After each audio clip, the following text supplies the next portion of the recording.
तपाईले तपाईको फ्युचरलाई सेक्युर राख्न चाहनुहुन्छ भने तपाईको लागि एउटा योजना छ।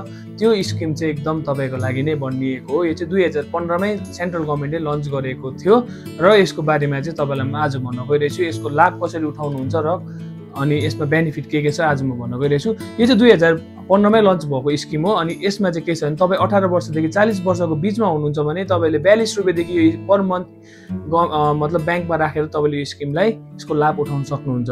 अनि यसको चाहिँ के हुन्छ तपाईले 42 रुपैयाँ देखि तपाईको जति तपाईले राख्न सक्नुहुन्छ मन्थली पेमेन्ट तपाईले गर्नुपर्ने हुन्छ बैंकलाई।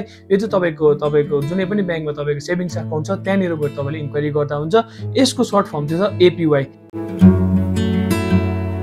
योजनाको बारेमा म केही जानकारी दिन चाहन्छु भने तपाईँ बैंकमा जानु भने तपाईलाई राखेर फुल डिटेल्स उहाँहरूले भनिदिनेछ। अनि यसको चाहिँ के हुन्छ भने तपाईँ यदि 60 वर्षसम्म तपाईले त्यो पैसा राख्नुभयो, तपाईले 40 रुपैयाँ राख्नु हुँदैछ भने 60 वर्षसम्म राख्नु भने तपाईले 60 वर्ष पुग्नु हुँदा चाहिँ तपाईले मन्थली यसको चाहिँ तपाईले पेन्सन पाउनुहुन्छ।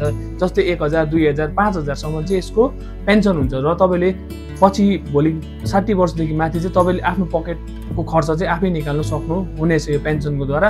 अनि यसको बेनिफिट चाहिँ तपाईँ यदि तपाईले तपाईको हस्बेन्ड तपाईको वाइफलाई राख्नु भएको छ भने त्यसरी तपाईँ के भएर तलमाथि बित्नु भयो भने त्यो तपाईँ यदि फिमेल हुनुहुन्छ भने तपाईको हस्बेन्डले पाउँछ, मेल हुनुहुन्छ भने तपाईको वाइफले पाउँछ।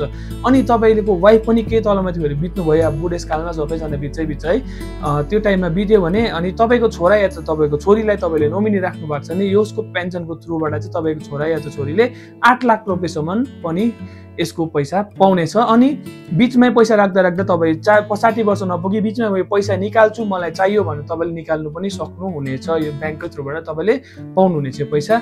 र तपाईलाई यो भिडियो कस्तो लाग्यो कमेन्टमा लेखिदिनुस् होला। अनि तपाईले कहाँबाट हेर्नु हुँदैछ तपाईको एड्रेस पनि कमेन्ट गरिदिनुस् होला।